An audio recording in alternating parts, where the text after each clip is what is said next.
सीमांचल से मगध तक बिहार का सियासी संग्राम अब निर्णायक मोड़ पर है। ये 14 सीटें तय करेंगी किसकी बनेगी अगली सरकार, किसका बचेगा वर्चस्व, क्या इस बार बदलेंगे समीकरण या होगा फिर पुराना खेल।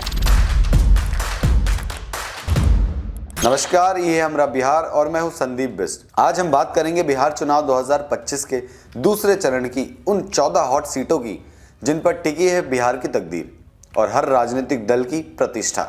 सीमांचल, मगध और शाहाबाद, हर इलाके की सियासी चाल, दल बदल, जातीय समीकरण से लेकर दमदार नेताओं की भिड़ंत तक, सब कुछ सिर्फ यहीं हमरा बिहार पर। सबसे पहले बात करते हैं पूर्वी चंपारण से गोविंदगंज सीट की। यहां बीजेपी ने 2020 में बड़ी जीत दर्ज की थी।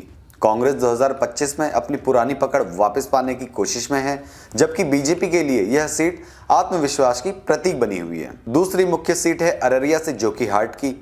यहां आरजेडी और एआईएमआईएम के मुस्लिम वोटों की चौंकाने वाली टक्कर है। सरफराज आलम और एआईएमआईएम की मजबूत उपस्थिति इस सीट को विशेष बनाती है। तीसरी सीट है पूर्णिया से रुपौली की, जहां दल बदल और व्यक्तिगत वफादारी की चर्चा गर्म है। बीमा भारती के जेडीयू छोड़कर आरजेडी ज्वाइन करने के बाद यह सीट महत्वपूर्ण बन गई है। चौथी सीट है पूर्णिया की धमदाहा की। जेडीयू और मंत्री लेसी सिंह का गढ़, महिला नेतृत्व और सीमांचल में गठबंधन की पकड़ की सबसे बड़ी परीक्षा है यहाँ। पांचवी सीट है कटिहार से कड़वा की, जहां कांग्रेस का बेस मजबूत है, लेकिन एआईएमआईएम और मुस्लिम केंद्रित पार्टियों का असर ज्यादा देखने को मिलेगा।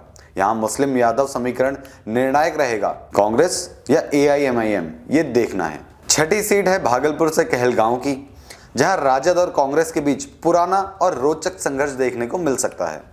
महागठबंधन की एकता की असली परीक्षा इसी सीट पर होगी। सातवीं सीट है भागलपुर से सुल्तानगंज की, जहां जेडीयू की अर्ध शहरी पकड़ एनडीए के लिए जरूरी सीट हो सकती है और जहां आरजेडी शहरी मतदाताओं को साधना चाहेगी। आठवीं सीट है कैमूर से रामगढ़ की, जहां आरजेडी के सुधाकर सिंह की प्रतिष्ठा और यादव वोटों पर फोकस रहेगा। देखना यह है कि क्या ये व्यक्तिगत परफॉर्मेंस की असली कसौटी पे खरा उतरेगा। नौवीं सीट है रोहतास से दिनारा की, जहां 2020 में बेहद करीबी मुकाबला, इस बार सत्ता विरोधी लहर तय करेगी जीत या हार। दोनों गठबंधन की प्रतिष्ठा दांव पर लगी है। 10वीं सीट है औरंगाबाद के नवीनगर की, जहां आरजेडी की पकड़ मजबूत बताई जा रही है, लेकिन जेडीयू के लिए यहां परीक्षा की घड़ी होगी। एनडीए के लिए भी मगध में संतुलन बनाए रखना जरूरी होगा। 11वीं सीट है गया से इमामगंज की, जहां 2020 में जीतन राम मांझी ने भारी मतों से जीत हासिल की थी। एनडीए और महादलित नेतृत्व का बड़ा सेंटर माना जाता है ये।